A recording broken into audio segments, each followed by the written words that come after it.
just a few weeks after lifting oil sanctions on Venezuela and refusing to enforce sanctions that already exist on Iran, Biden has indefinitely postponed, or in other words, canceled, a key offshore gas lease that would have allowed the U.S. to drill our own oil. It seems like Biden actually prefers to line the pockets of hostile foreign adversaries and strip America of its energy independence. Joining us now, president of the Center for Industrial Progress and author of Fossil Future, Alex Epstein.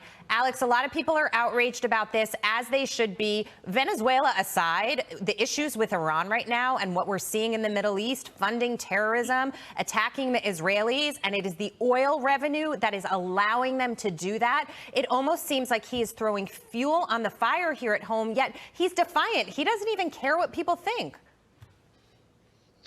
I mean, with both Iran and oil policy, we just see this bizarre anti-America, but particularly short-term thinking. Like, Iran has been supporting terrorism, supporting aggression against Israel and America, since well before 1979. But obviously 1979 was the big milestone.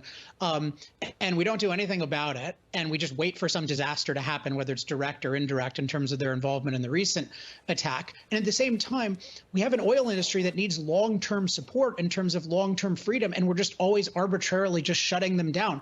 What are investors going to do? They're not going to invest in an industry where you can just be shut down by Biden's whims at any given time. If the Middle East can't motivate Biden to lease offshore drilling, what possibly could? I would be totally depressed if I was in this industry.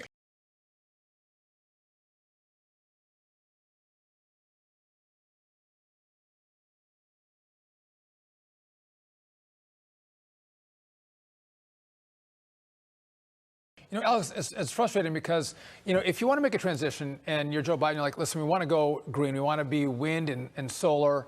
Okay, I disagree with that. I imagine you do as well. But to say that we're going to stop pumping American oil, but we're going to get oil from places that don't like us very much, I think that blows the minds of every American. That doesn't make any sense. What's going on here? Well, what's going on is this idea behind this transition. Just people made up that they wanted to rapidly eliminate fossil fuels, be quote unquote net zero by 2050. They wanted that because they think it's the most evil thing in the world if we have any impact on climate, and we should sacrifice everything to that god of an unimpacted climate, which is somehow magical, the climate we inherited in 1850.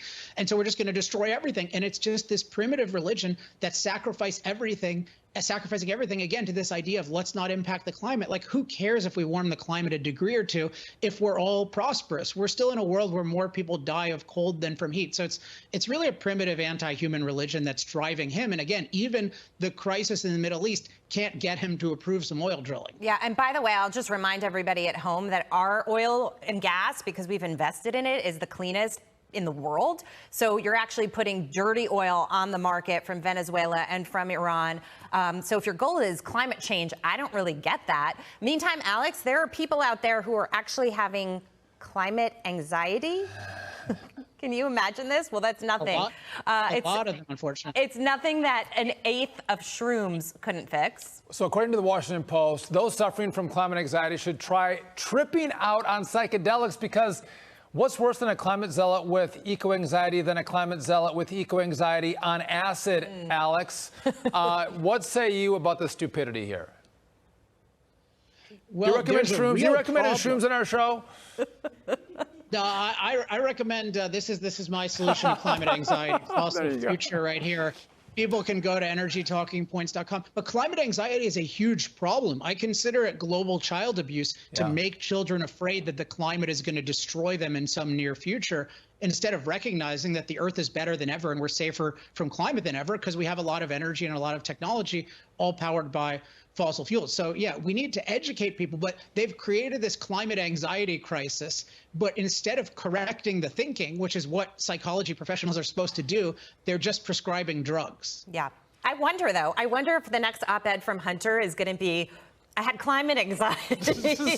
So that's why I did it. I didn't do shrooms. I did crack cocaine. Yeah. Alex Epstein, always a pleasure. Thank you for joining us.